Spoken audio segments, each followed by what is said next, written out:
किशोरावस्था उम्र ही ऐसी है जिसमें दो प्रेमियों को अपना प्यार ही पूरी दुनिया लगता है और घर परिवार अपना जाने दुश्मन।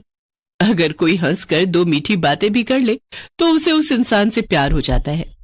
ऐसी ही ये लव स्टोरी है मुंबई के सेंट थॉमस स्कूल में पढ़ने वाले चार दोस्त ऋचा, अनिरुद्ध, नव्या और भौमिक की। ये चारों एक ही क्लास में पढ़ा करते थे और एक दूसरे के बहुत अच्छे दोस्त हुआ करते थे। लेकिन कब उनकी दोस्ती प्यार में बदल गई उन चारों को पता ही नहीं चला। ऋचा और अनिरुद्ध एक दूसरे के होमवर्क और पढ़ाई में मदद करते हुए कब एक दूसरे के करीब आ गए उन्हें पता ही नहीं चला और आंखों ही आंखों में प्यार का इजहार भी हो गया। पर इस बात से अनजान नव्या और भौमिक भी उन दोनों के लिए फीलिंग्स रखते थे। अनिरुद्ध ऋचा को बहुत पसंद करता था। अनिरुद्ध एक दिन अपने मन में सोचते हुए, आज तो मैं ऋचा को अपने दिल की बात बताकर ही रहूंगा। क्लास खत्म होते ही छुट्टी हो जाती है। तभी ऋचा घर जाने लगती है तो अनिरुद्ध उसको रोकते हुए कहता है, ऋचा, मुझे तुमसे अकेले में कुछ बात करनी है। इसके बाद जब सभी क्लास से बाहर चले जाते हैं तो अनिरुद्ध ऋचा को अपने दिल का हाल बताता है। ऋचा, मैं बहुत दिनों से तुमसे एक बात कहना चाहता था। हाँ कहो ना अनिरुद्ध, क्या बात है? हम दोनों बचपन के दोस्त हैं और मैं तुम्हें बहुत पसंद करता हूँ। आई लव यू। क्या तुम मेरी गर्लफ्रेंड बनोगी? बिना बोले भी हम दोनों को एक दूसरे की फीलिंग्स पता है, लेकिन अगर फिर भी तुम मेरा आंसर जानना चाहते हो तो सुनो। Yes, I love you too. मैं तुम्हारी गर्लफ्रेंड बनूंगी। ये कहकर वो दोनों बहुत खुश होते हैं और एक दूसरे को गले लगा लेते हैं। फिर ऋचा अनिरुद्ध से कहती है, अनिरुद्ध, अभी हमारे रिश्ते की शुरुआत है तो मुझे लगता है अभी हमें अपने रिश्ते के बारे में किसी को नहीं बताना चाहिए। लेकिन नव्या और भौमिक तो हमारे अच्छे दोस्त हैं, उन्हें तो हम बता ही सकते हैं। नहीं, अभी नहीं। ठीक है, जैसा तुम्हें ठीक लगे। ऐसे ही समय बीतता रहता है। उन दोनों का प्यार दिन पर दिन परवान चढ़ता है। मौका मिलते ही कभी वो खाली क्लासरूम में जाकर एक दूसरे के करीब आने की कोशिश करते तो कभी सबकी नजरों से छुपते छुपाते एक दूसरे को किस और हक करते। एक दिन भौमिक के पेरेंट्स शहर से बाहर गए हुए होते हैं। तभी भौमिक अपने दोस्तों से कहता है, अच्छा लिसन, मेरे पेरेंट्स एक दिन के लिए आउट ऑफ स्टेशन जा रहे हैं तो मेरे घर पर कोई नहीं होगा। ऐसा करते हैं, कल हम सब क्लास बंक करेंगे और मेरे घर पर पार्टी करेंगे। कैसा प्लान है दोस्तों? अब प्लान तो बहुत अच्छा है। अब क्या कहती हो ऋचा? नव्या, तुम दोनों आ रही हो ना? या डेफिनेटली, ऑफ कोर्स मैं भी आ रही हूँ। अगले दिन वो चारों स्कूल बंक करके भौमिक के घर जाते हैं और पार्टी के लिए वाइन और स्नैक्स लाते हैं। भौमिक अपने मन में सोचता है, आज तो मैं ऋचा को प्रपोज करके रहूंगा। उधर नव्या भी वाइन पीते पीते अनिरुद्ध को ही निहारे जा रही थी। आज तो मैं अनिरुद्ध से अपने प्यार का इजहार करके ही रहूंगी। वो सभी म्यूजिक चलाकर और हाथों में वाइन का गिलास लेकर पार्टी एंजॉय कर ही रहे होते हैं कि तभी अनिरुद्ध ऋचा को इशारा करके अकेले में मिलने के लिए कहता है।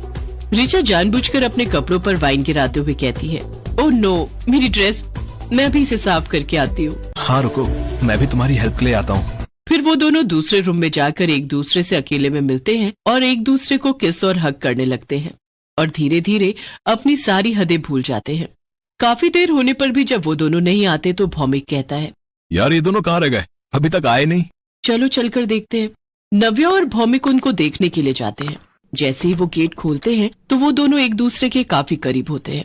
ये देखकर भौमिक और नव्या का दिल पूरी तरह से टूट जाता है और वो बाहर आकर एक प्लान बनाते हैं।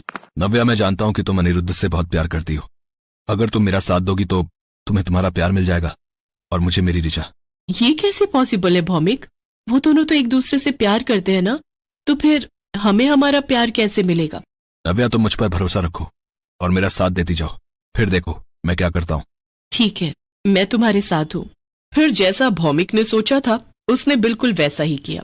धीरे धीरे उसने अनिरुद्ध और ऋचा के बीच गलतफहमी पैदा करना शुरू कर दिया। एक दिन अनिरुद्ध ऋचा का इंतजार कर रहा था। तभी भौमिक वहां आकर उससे पूछता है, क्या हुआ अनिरुद्ध, किसी का वेट कर रहे हो? हाँ यार, कब से ऋचा का वेट कर रहा हूँ, लेकिन वो अभी तक आई नहीं। लेकिन मैंने तो उसे हमारी क्लास के तरुण के साथ कार में जाते हुए देखा था। नहीं, इट्स नॉट पॉसिबल। शायद तुम्हें कोई गलतफहमी हुई है। नहीं यार, ऋचा मेरी बचपन की दोस्त है और उसे तो मैं बहुत अच्छे से पहचानता हूँ। हाँ, लेकिन अगर फिर भी तुझे मेरी बात पर ट्रस्ट नहीं है तो तू जाकर नव्या से पूछ सकता है। फिर अनिरुद्ध जाकर नव्या से पूछता है। नव्या भी अनिरुद्ध को वही बताती है जो भौमिक ने उसे कहने के लिए कहा था। हाँ, मैंने भी ऋचा को तरुण के साथ कार में जाते हुए देखा था। ये सब सुनकर अनिरुद्ध आग बबूला हो जाता है और ऋचा को फोन लगाता है। कहाँ हो तुम? कुछ नहीं, मैं किसी काम से तरुण के साथ आई थी।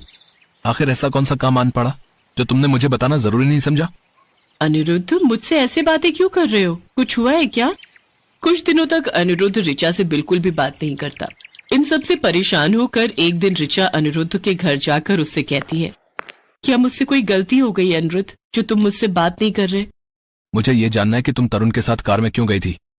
मुझे नव्या ने बोला था तरुण के साथ जाने के लिए। उसे तरुण से कुछ बात करनी थी तो मैं उनकी मदद कर रही थी।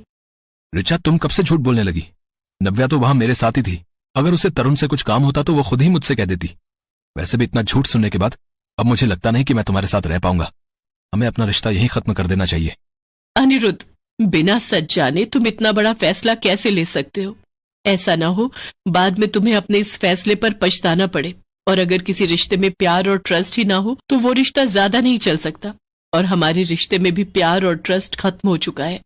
ये कहकर ऋचा वहां से चली जाती है। ऋचा और अनिरुद्ध एक दूसरे से बिल्कुल भी बात नहीं कर रहे थे। जैसा भौमिक और नव्या ने सोचा था वैसा ही हो गया था। पर इन सब के बावजूद भी वो दोनों खुश नहीं थे।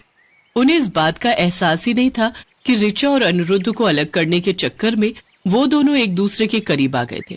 फिर भौमिक नव्या से कहता है, नव्या, मुझे लगता है हमने अनिरुद्ध और ऋचा को अलग करके बहुत बड़ी गलती की है। हम दोनों को तो अपने प्यार का एहसास हो गया, लेकिन वो दोनों अलग हो गए। तुम बिल्कुल ठीक कह रहे हो भौमिक, अब हमें अपनी गलती सुधारनी होगी। अगले दिन भौमिक और नव्या जाकर अनिरुद्ध और ऋचा को सारी सच्चाई बता देते हैं कि किस तरह उन्होंने अपने अट्रैक्शन को अपना प्यार समझ लिया और उस प्यार को पाने के लिए उन दोनों के बीच में गलतफहमी पैदा कर दी। पहले तो अनिरुद्ध और ऋचा दोनों पर बहुत गुस्सा करते हैं। तुम दोनों के बचपने के चक्कर में हम दोनों पर कितना कुछ गुजरा है, इस बात का तुमको एहसास भी नहीं होगा। पर तुमसे भी क्या कहूं, जब मैं खुद ही अपने प्यार को नहीं समझ पाया। मेरा प्यार इतना कमजोर था कि वो हवा के छोटे से झोंके की वजह से बिखर गया। यार, इसमें तेरी कोई गलती नहीं है, सब गलती हमारी है यार। हमें माफ कर दे भाई। प्लीज यार, अब तुम दोनों जाओ यहाँ से। नहीं, हम दोनों कहीं नहीं जाएंगे। हमने गलती की है तो उसे सुधारेंगे भी हम ही। तुम दोनों भी जानते हो कि तुम दोनों एक दूसरे से कितना प्यार करते हो। इतने दिन से अलग हो लेकिन फिर भी एक दूसरे की कितनी परवाह करते हो। कोई तुम दोनों के खिलाफ कुछ गलत कह दे तो उसे तुम सुना देते हो, तो अपने प्यार को एक और मौका दे दो। बहुत सोचने के बाद उन दोनों को एहसास होता है कि प्यार तो इंसान से कुछ भी करवा सकता है। इसलिए वो उन दोनों को माफ कर देते हैं। साथ ही साथ एक दूसरे से भी माफी मांग लेते हैं। नव्या और भौमिक भी अपने प्यार का इजहार एक दूसरे से कर देते हैं और इस तरह उन चारों की लव स्टोरी पूरी हो जाती है।